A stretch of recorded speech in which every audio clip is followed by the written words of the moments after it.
Salut à tous, c'est Julien Ponce, bienvenue dans ce premier numéro de la retouche de la semaine. Je vais proposer donc à partir de cette rentrée 2024 une retouche par semaine. Le but du jeu, c'est de retoucher une photo. C'est complètement subjectif du coup, donc je vais faire des trucs dessus et je vais vous montrer comment je l'ai fait et vous allez du coup pouvoir apprendre quelques astuces, différents procédés et à chaque fois ce sera pas forcément dans un logiciel différent chaque semaine hein, parce qu'on n'a pas 50 logiciels différents pour faire des retouches, mais ça va changer. Donc là par exemple je commence avec Affinity Photo. Il y aura du Photoshop, il y aura du Camera Raw, il y aura du Lightroom, du Luminar, du DxO Photolab, du On1. Vous savez que j'ai fait des formations complètes sur tuto.com à quasiment tous les logiciels majeurs de retouche photo et de dématrissage, et il me semble que je suis le seul d'ailleurs. Donc je peux les comparer, j'ai à l'esprit les avantages et les inconvénients de chacun.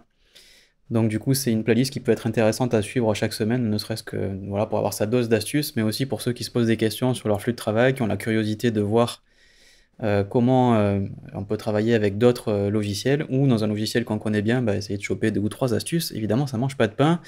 Donc ici j'ai ce paysage pris en Écosse, j'ai complètement oublié où hein, pour être honnête, parce que c'était un petit moment déjà. Et c'est pris avec un modeste Sony A7, donc A7 tout court, la première génération qui est sortie en 2012 je crois, quelque chose comme ça. Donc voilà, ça fait un petit coup de vieux. Moi j'avais à l'époque un 6D, et là pour ce voyage j'avais un 6D et un Sony A7. Et depuis évidemment j'ai un tout petit peu évolué, mais je change pas mon matériel très souvent et j'ai tendance à dire que franchement tout ce qu'on a depuis justement cette période, ça suffit amplement. Alors pour ceux qui font du portrait avec le Sony A7, le Mark II deuxième génération, on a évidemment le support du suivi de l'œil, donc le eye tracking. Mais à part ça, on n'a pas besoin d'avoir vraiment beaucoup plus. Et on se met à 100%. Vous remarquerez que sur cette photo, j'ai pas un piqué de malade. Mais pour un paysage, c'est pas très très très très grave. D'autant plus qu'il y avait beaucoup beaucoup de vent. Ça se voit peut-être pas forcément, mais c'était un peu perché, il y avait un peu de vent. Et je pense que en ayant shooté avec un 50 à 1.8, alors je pense pas avoir été à 1.8, mais ça a quand même suffi, je pense, pour bouger un tout petit peu. Outre que j'avais peut-être pas fait le point tout simplement de manière très précise. Mais sur un paysage, c'est pas très très grave. Donc ici, évidemment, il faut toujours se poser la question, vous allez m'entendre le répéter très souvent, parce que je suis un peu en croisade avec ce truc-là, parce que je le vois toujours, voilà, dans beaucoup de tutos, voilà, j'ai l'impression que ça passe toujours pas, hein, mais on vous fait retoucher des images et on vous dit pas quelle est la finalité. Et donc je vois les formateurs ou photographes ou apprentis formateurs photographes qui vont se dire, voilà, je vais faire de la réduction de bruit, je vais faire de l'accentuation pour ajouter de la netteté. Mais en fait, on ne sait pas pourquoi elle est faite l'image. Il est évident que si vous prenez cette image qui fait 6024 par 4024 et que vous la sortez sur votre site internet, sur votre portfolio ou sur Behance ou pire sur les réseaux sociaux, elle va faire à tout casser 1000 à 1500 pixels de large, donc 1024 sur Instagram par exemple. Mais si vous avez un site qui a un affichage en mode lightbox, c'est-à-dire avec une image en grand quand on clique dessus, elle va s'afficher aller en 1500 pixels pour le plus grand côté. Et c'est encore pire pour les images en portrait parce qu'en général on n'a pas 1500 pixels de haut, hein. Si vous avez un écran Full HD 1920 par 1080, vous avez du coup pas du tout 1500 pixels pour afficher l'image en portrait. Tout ça pour dire, elle va être réduite là, cette image, d'au moins par 4. Donc c'est évident que de l'accentuation, par exemple, on l'a fait en fonction de la destination. Cette image ici, je vais justement me mettre dans le cas de figure qui est le plus courant, à savoir je fais un développement pour les réseaux sociaux. Ce ne sera pas toujours le cas, j'ai déjà dans ma playlist abordé l'impression. Si vous me connaissez, vous avez déjà vu très certainement des tutos là-dessus. Donc là, on va se mettre, vous voyez, hop, autour de 25% pour faire un pixel sur 4. Et je pense que sur les réseaux sociaux, donc là, elle sera affichée avec 1000 pixels de haut.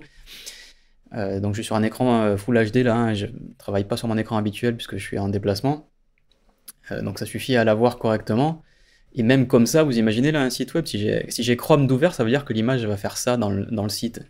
Et déjà, en fait, elle est trop grande, en fait. Donc elle serait même peut-être potentiellement encore plus petite, hein. Et donc ce sera quelque part par là, quand on va se mettre à 15%, voilà, quand on clique, l'image s'affiche comme ça. Donc franchement, c'est comme ça qu'il faut la regarder et la développer en fait. Donc on va se mettre un tout petit peu plus, on va se mettre à 20, voilà, elle habille voilà, toute la fenêtre, c'est comme ça qu'elle s'afficherait. Donc vous devez vraiment travailler avec en tête la sortie. Si j'avais fait un tirage avec cette image, et que je la sors à la taille 6024 par 4024, ça va faire un truc qui va être à peu près entre le A4 et le A3, donc un tirage un peu sympa quand même, hein, plus grand qu'un 10-15, et donc évidemment, il faudrait que je garde ça à l'esprit pour la développer. Donc ici, il y a plusieurs trucs qui me gênent sur cette image, c'est évidemment le ciel, les taches. Il y a sur cette image des salissures qui se sont glissées sur l'objectif, donc pour info, le bouton sur la molette vous permet de vous balader dans l'image, c'est hyper pratique. On va aller dans l'outil de superposition, et on va aller chercher, alors pas l'outil de superposition, pardon, l'outil de correcteur. De superposition, c'est pour faire des réglages locaux, donc suppression des défauts, on va juste enlever ces petits trucs là-bas qui traînent. Alors j'ai cliqué complètement à côté, on va le prendre un peu plus grand, on va essayer de faire les trucs proprement quand même. Voilà, hop, un petit clic, un petit clic. Alors je sais pas pourquoi il va aller chercher si loin, mais bon, tant que ça marche, moi je suis content. Et évidemment, c'est dans les trucs blancs et les trucs clairs qu'on le voit le plus. Il y en a probablement ailleurs. Donc pendant du voyage comme ça, c'est sûr que au bout d'un moment dans la journée, votre objectif commence à être crade. Et j'ai pas toujours le temps de le faire. J'ai pas toujours non plus le lieu pour le faire. Quand vous enlevez l'objectif et que vous nettoyez le capteur, ou que vous nettoyez l'objectif, il faut être dans un lieu qui est évidemment, si possible, un peu hermétique quand même. Si vous êtes au vent là avec tout ce qui se balade dans l'air, c'est encore pire, hein. Il faut surtout pas faire ça. Donc moi je pars du principe qu'à moins qu'il y ait vraiment un truc méga crade sur l'objectif, bien entendu, ben, juste je le nettoie avec un tissu adapté, mais je vais pas m'amuser à faire un nettoyage du capteur en voyage en pleine journée, quoi. Et l'objectif c'est pareil en général, si j'ai besoin de le démonter pour une prise de vue et mettre autre chose, je mets autre chose, mais sinon je reste en général la journée avec le même objectif. Et là on avait deux appareils, parce qu'on était deux en voyage. Et ça nous permettait d'avoir chacun un objectif différent. Donc il y avait un 24-105 sur le Canon 6D, il y avait un 50-1.8 sur le Sony A7. Alors vous pourriez me dire, bah là pour un paysage, tu aurais pu prendre le grand angle. Alors c'est pas faux, il faut savoir que le 6D, avec le 24-105 et le grand angle, était occupé à shooter un timelapse à cet endroit. Donc là c'est la photo qui est prise avec le Sony A7 et le 50, parce que le 6D était en train de shooter le timelapse. Et là j'ai voulu partir du 50 mm parce que j'ai trouvé que cette image était intéressante comme ça. Donc là on va, maintenant qu'on a corrigé quand même les traces les plus visibles, on va juste essayer de retrouver un peu dans ton foncé et ton clair de matière dans les hautes lumières. Si vous n'avez pas vu la vidéo que j'ai faite sur la comparaison entre Photoshop, enfin Camera Raw, et Affinity sur la restauration des hautes lumières, je vous invite à la voir parce que le résultat est assez intéressant. Alors je vais pas vous le spoiler, mais vous allez peut-être être surpris, quoi. Donc allez voir, pour ceux qui aussi entre Photoshop et Affinity, vous aurez probablement quelque chose d'assez inattendu sur le résultat entre les deux pour les comparer quand il s'agit de restaurer les hautes lumières. Donc une fois que ça c'est fait, ça va un peu mieux. On a retrouvé évidemment des valeurs dans le ciel, des nuages. Vous voyez qu'il y avait plein de matière en fait, hein. Le vénérable Sony A7 avait quand même plein de choses à enregistrer. Du coup, on a ici des tâches, une là, et alors ça c'est peut-être un bout du nuage, mais ça je pense que c'est une tâche. Donc on va, maintenant qu'elles sont apparues, pouvoir les enlever. Donc un petit splotch ici, et alors il est allé me chercher. Alors je trouve le correcteur d'Affinity vraiment pas malin. Donc non, tu vas chercher une matière évidemment proche. Alors ça, pareil, c'est tendancieux, je pense pas que ce soit un bout de nuage, donc on va mettre un petit coup just in case, et tac tac tac, ça me paraît pas mal. On va revenir à un zoom donc de 20%, parce que je veux voir ma photo telle qu'elle va être publiée sur mon portfolio quand ça s'affiche en grand, et surtout pour les réseaux sociaux, donc entre 10 et 20%. Et donc là j'ai retrouvé un ciel plus intéressant. Problème, j'ai quand même perdu de la dynamique sur cette image, les trucs foncés sont pas vraiment foncés, les trucs clairs sont pas vraiment clairs. Donc ça veut dire que ça manque de contraste. On le voit sur le côté, ici ça fait quand même des plats, donc ce qui est censé être blanc pur n'est pas complètement blanc, ce qui est censé être noir pur n'est pas complètement noir. Donc on va essayer d'accentuer le contraste, et vous voyez que ça pousse l'histogramme sur les extrémités. Donc là, pour les tons foncés, c'est bon. Pour les tons clairs, c'est toujours pas bon. Alors évidemment, il faut faire attention. On va envoyer un tout petit peu d'exposition. Voilà, pour retrouver un peu de pêche sur cette image. Et malgré tout, c'est toujours mieux que d'origine. Si vous regardez le ciel, on a retrouvé l'intensité d'origine, mais avec plus de matière. Regardez voilà, les nuages. Et c'est peut-être encore un tout petit peu en dessous niveau exposition. Voilà, on a retrouvé, regardez, toute cette matière ici, dans les tons les plus clairs. Voilà, c'est plus cotonneux, c'est plus sympa à regarder. Ça fait le même effet sur l'œil, et on retrouve aussi beaucoup de matière sur le paysage ici. Je rezoome encore un peu. Voilà, regardez toute cette matière qu'on a retrouvée. Donc important évidemment à placer le point noir, le point blanc, faites attention. Alors c'est pas obligé, vous avez le droit d'avoir des images qui sont pas contrastées. Hein. L'absence de contraste n'est pas quelque chose de mauvais en soi. On a tout à fait le droit de faire des images qui sont pâles, qui sont contrastées, pas contrastées, qui sont crues, qui sont sous-ex, qui sont sur-ex. J'ai pas de problème avec ça. On ne fait pas une image en fonction de son histogramme. On est juste là pour raconter une histoire, développer selon son style. Et c'est ça le plus important. Bon, là quand même, j'avais envie de donner un petit peu plus de justice à ce paysage. Hop, petite transition pour vous dire que si vous cherchez mes tutos, vous avez les liens dans la description évidemment, mais sur tuto.com c'est hyper simple, on va sur tuto.com et on tape Julien Ponce. Vous pouvez laisser tout attaché ou par espace, vous voyez que ça tombe automatiquement sur mon profil. Vous avez tous les derniers tutos classés par chronologie, donc les plus récents sont en haut. Si vous cherchez des formations complètes, vous avez carrément un onglet formation complète et ensuite par logiciel. Donc si vous cherchez une formation complète à Photoshop, hop, il y a la petite pastille Photoshop, ça peut être sur Lightroom, ça peut être sur Camera Raw, etc. Donc j'ai fait des formations complètes à tous les logiciels de retouche photo, puisque c'est à peu près pour ça quand même essentiellement qu'on me connaît sur internet. Donc en gros, Photoshop, Capture One, DxO, Affinity Photo, Luminar, il y en a pour tous les goûts. Mais si vous voulez juste trier par la chronologie, vous avez le plus récent, et ensuite par exemple les plus suivis, les mieux notés. Vous avez d'autres filtres comme par exemple la durée, si vous cherchez des tutos gratuits en moins de 15 minutes, juste pour apprendre un truc rapide aujourd'hui, hop, on coche, et vous voyez que ça se trie très rapidement, très facilement. Voilà, on retrouve la suite du tuto, merci. Le truc c'est que quand on va aller dans ton, on a une séparation de tons, pour traiter les tons foncés différemment des tons clairs, mais on n'a pas, et ça c'est vraiment un gros manque dans le développeur, on va dire plutôt le dématrisseur de Affinity Photo, on n'a pas de TSL, Tint Saturation Luminosité, quoi. Alors ce logiciel a beaucoup évolué dans son ensemble, mais pas le Develop Persona, donc c'est-à-dire la partie dématrisseur, qui est vraiment maintenant très en retrait par rapport à Camera Raw. Par exemple, il n'y a pas de masquage automatique avec IA qui permet vraiment de sélectionner en 3 secondes un ciel dans Camera Raw, alors que là, il faut s'embêter à le faire avec le pinceau ou avec un dégradé linéaire. Bon. Et j'ai toujours pas d'outil de TSL en l'occurrence. Donc c'est pas grave, on va passer dans développer. Donc ça veut dire que ça envoie l'image dans le Develop Persona. Ça me l'amène en RVB 16 bits et en sRGB. Alors sRGB il sera suffisant, je sais qu'en général je suis le premier à vous dire de développer en ProPhoto RVB pour avoir vraiment le maximum de couleurs mathématiquement adressables dans le fichier, mais en l'occurrence ici il n'y a pas de vert très saturé, il n'y a pas de bleu très saturé, enfin sur les couleurs primaires on est plutôt à l'abri, donc sur une photo comme ça, le sRGB il aura assez de matière. Et encore une fois, je vais sortir sur internet, mon portfolio et réseaux sociaux, donc bon, c'est évident que c'est du sRGB qui va être utilisé à la fin.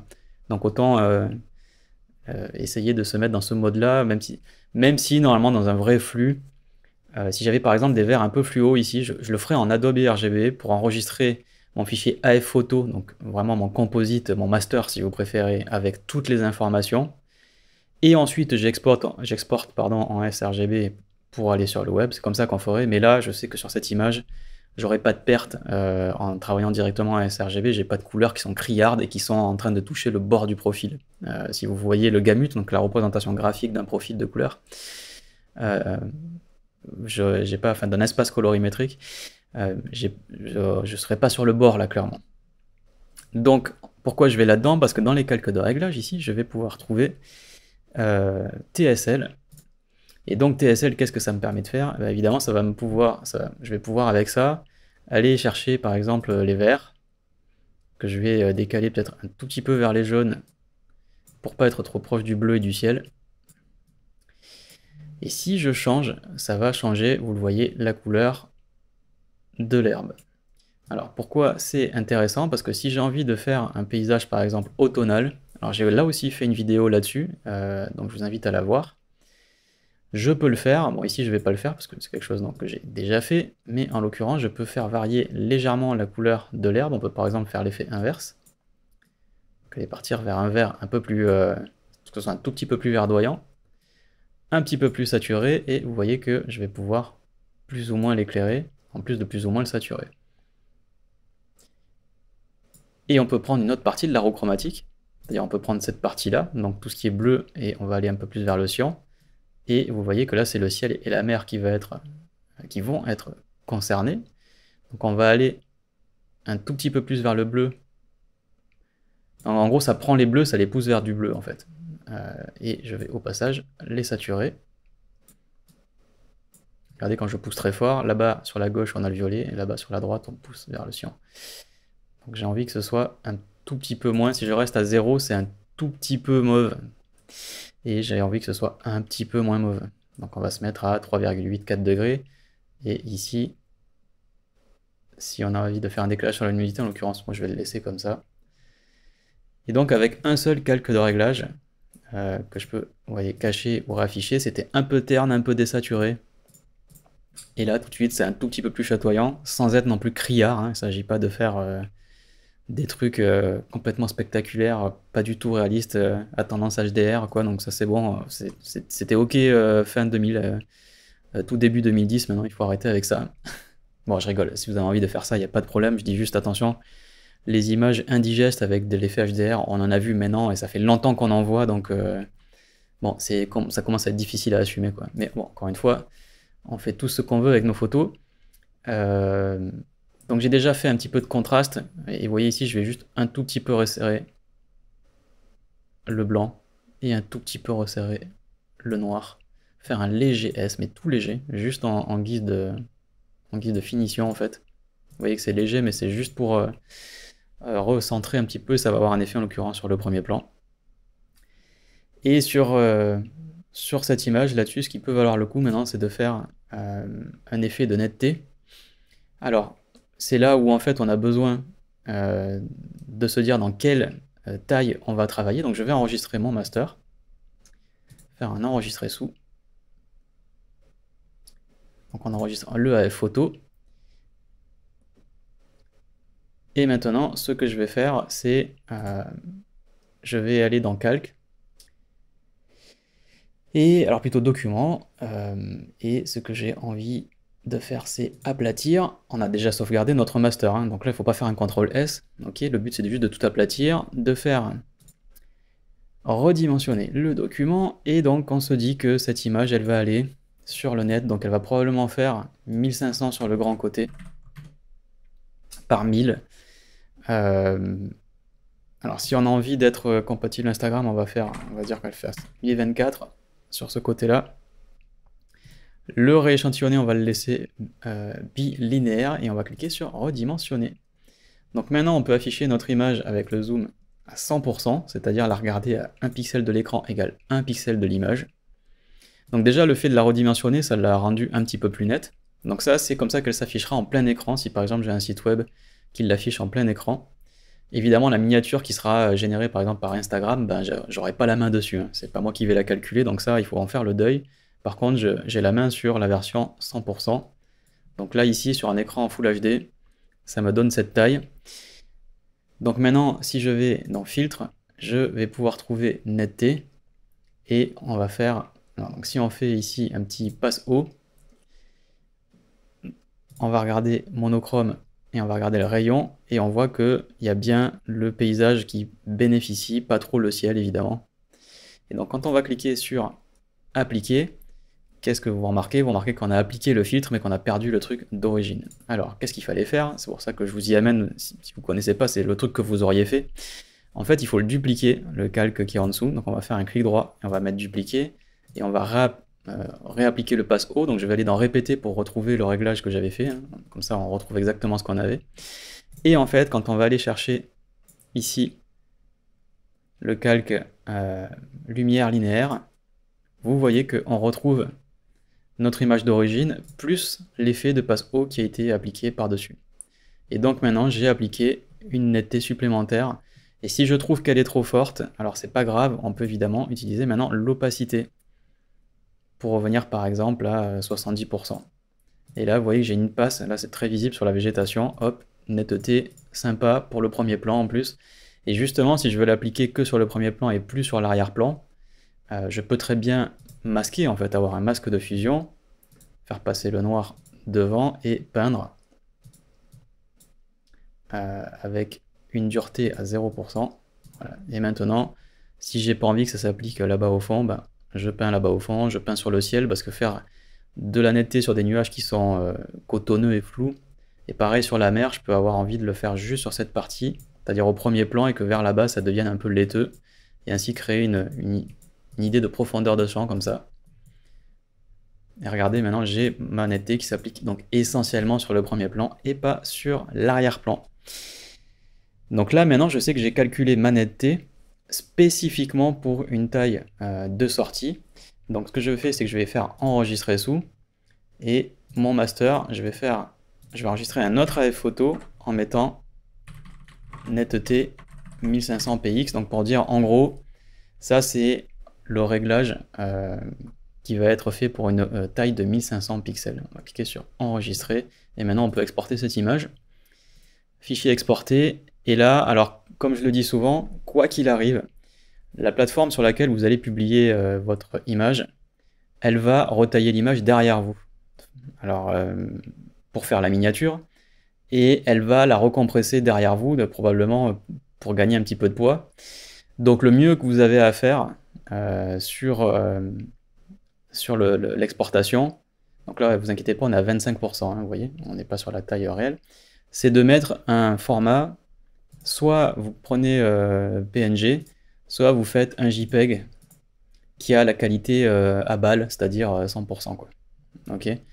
Donc là par exemple JPEG 100, ça veut dire qu'il est pas compressé, parce que de toute façon si vous envoyez ça sur Instagram ou sur votre site, alors sur votre site, à moins que vous maîtrisiez vous-même l'affichage de l'image depuis un endroit sur le serveur, mais si vous passez par WordPress, par Wix, par Squarespace, par n'importe quel prestataire de site web, ils vont tous rencoder l'image derrière vous, quoi. Donc je pense que ça concerne 99,9% d'entre vous, à moins que vous ayez fait votre site à la main et qu'à l'époque vous allez mettre ça sur le, comme à l'époque mettre ça sur le serveur, et que vous fassiez un IMG dans la balise HTML src égale et que vous allez chercher exactement l'image que vous allez sortir là. Bref, pour 99,9% des gens, moi y compris, cette image elle va passer par un CMS, donc un Content Management System, tel que WordPress, qui va réencoder l'image. Donc autant leur envoyer le truc le plus propre possible, donc le moins compressé possible. Donc JPEG 100 ou PNG, et ici j'intègre le profil ICC qui est donc du sRGB, qui est compatible avec tous les navigateurs, donc il n'y aura pas de problème, on peut maintenant exporter ça, et on sait qu'on a fait notre image, et qui portera le nom, donc je vous conseille quand même, d'un point de vue référencement, de peut-être pas laisser DSC 1189 quand même. Si vous mettez paysage underscore Écosse, voilà, d'un point de vue SEO, c'est quand même un petit peu mieux. On pourrait même faire paysage underscore Écosse, et netteté 1500 px, c'était intéressant pour le fichier source, mais sur internet, pour le site, on s'en fout un petit peu. Donc ce qu'on va mettre, c'est qu'on va mettre le nom. Voilà, je mets ce que c'est avec mon nom. Comme ça, si quelqu'un télécharge l'image ou si c'est référencé, et aussi pour tous les systèmes d'assistance pour les malvoyants, avec les systèmes pour dicter ce qui se passe à l'écran. Bref, partout où cette image peut être, si le nom de fichier est respecté, et effectivement, il faut utiliser la balise alt, titre et légende pour bien référencer tout ça et que ces systèmes d'assistance pour la déficience visuelle puisse fonctionner, il faut quand même aussi les renseigner ensuite à la main. Mais ça commence aussi par le nom du fichier, donc autant adopter de bonnes pratiques. Et voilà pour ce paysage que j'ai développé avec Affinity Photo. Je pense qu'il y avait plein d'autres choses à faire hein, sur cette image. On aurait pu changer le ciel, on aurait pu changer la saison, on aurait pu faire plein de choses. Donc j'ai déjà des vidéos où j'ai abordé tous ces sujets. Mais sur ce nouveau format que je veux déployer, sur ma chaîne YouTube et sur tuto.com, Le but du jeu, voilà, c'est de faire un développement de A à Z, de ne pas se concentrer spécifiquement sur une technique, de ne pas se concentrer spécifiquement sur un logiciel. Donc, comme je vous l'ai dit, on va couvrir plein de logiciels différents. Parfois, on va en mettre plusieurs. On pourra par exemple commencer un truc dans Lightroom et aller le truquer dans Photoshop. On pourra par exemple commencer un truc dans Capture One et le truquer avec Affinity, pour ceux qui ne veulent pas travailler avec Adobe. On verra donc plein de passerelles possibles. Donc surtout, n'hésitez pas à vous abonner, cliquez sur la petite cloche sur YouTube.